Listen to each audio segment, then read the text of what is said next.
লক্ষ লক্ষ টাকার দুর্নীতির অভিযোগ এক কৃষি উন্নয়ন সমবায় সমিতির বিরুদ্ধে। সমবায় সমিতির সামনে বিক্ষোভ চাষিদের। দেখুন বিস্তারিত। এবার লক্ষ লক্ষ টাকার দুর্নীতির অভিযোগ এক সমবায় সমিতির বিরুদ্ধে। ঘটনাটি নদিয়ার কৃষ্ণনগর ২ নম্বর ব্লকের অন্তর্গত হাটেশ্বর নবারণ উন্নয়ন সংঘ সমবায় সমিতি। একাংশ চাষিদের অভিযোগ, ওই সমিতিটি তৈরি হয়েছিল চাষিদের আর্থিক সহযোগিতা করার জন্য, কিন্তু সমবায় সমিতির বর্তমান সেক্রেটারি আনসার আলী শেখ চাষিদের সাথে প্রতারণা করছে। অভিযোগ, এখন আর সমবায় সমিতি থেকে চাষিদের লোন দেওয়া হয় না, সেই টাকা দিয়ে ঘুরপথে ধান কিনে বিভিন্ন জায়গায় বিক্রি করে দেওয়া হয়। চাষিদের এও অভিযোগ, সম্পূর্ণ দালাল চক্র চলছে, আর এই দালাল চক্রের পিছনে তৃণমূলের প্রভাবশালী নেতাদের হাত রয়েছে। এদিন এই ধরনের একাধিক অভিযোগ তুলে সমবায় সমিতির সামনে ক্ষোভ উগরে দেয় একাংশ চাষি। অন্যদিকে চাষিদের সাথে দিনের পর দিন প্রতারণা করায় প্রশাসনের বিভিন্ন দপ্তরের দ্বারস্থ হয়েছিল চাষিরা।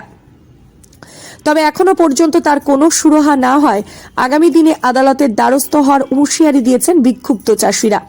তবে চাষিদের তোলা অভিযোগ সম্পূর্ণ অস্বীকার করে সমিতির সেক্রেটারি আনসার আলী শেখ।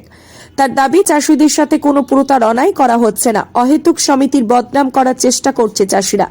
দেখুন তারা কি বলছেন। ব্যুরো রিপোর্ট, বাংলার প্রতিনিধি। কারণ সমবায় সমিতিতে দীর্ঘদিন ধরে দুর্নীতি চলছে।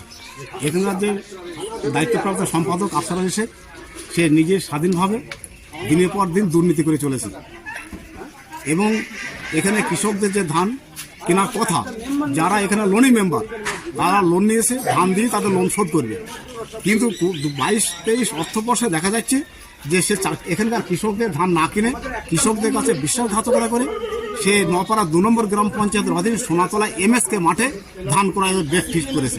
এবং সব থেকে বড় যে হয়েছে, এই সমিতির সম্পাদক তার মোবাইলে তার পাসওয়ার্ড, তার OTP, তার ফিঙ্গারপ্রিন্ট দিয়ে সে নিজে ধান বিক্রি করেছে এবং ধানগুলো ক্রয় করেছে কালীগঞ্জ, করিমপুর, তেহট্ট, নাকাশিপাড়া, শান্তিপুর, চাপড়া, এই এলাকার যারা ফরে, যারা দালাল, তাদের সঙ্গে ধানগুলো ক্রয় করেছে এবং তাদের কাছ থেকে বড় অঙ্ক টাকা ও লোপাট করেছে।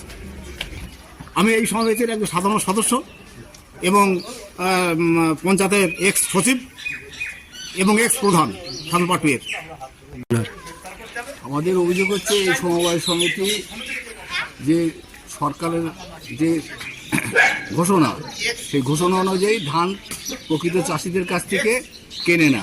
একার ওদের পেটোয়া লোকেদের কাছ থেকে কিনেছে, আর বাকিটা হচ্ছে খরিদের কাছ থেকে কিনেছে, আর বাকিটা বাইরে থেকে এই সমবায়ের টাকায় কিনে তারা মিলে বিক্রি করে তারা টাকাটা নিজেরা নিয়েছে। তার কোনো এফেক্ট, তার কোনো লাভ এই সমবায় পায়নি।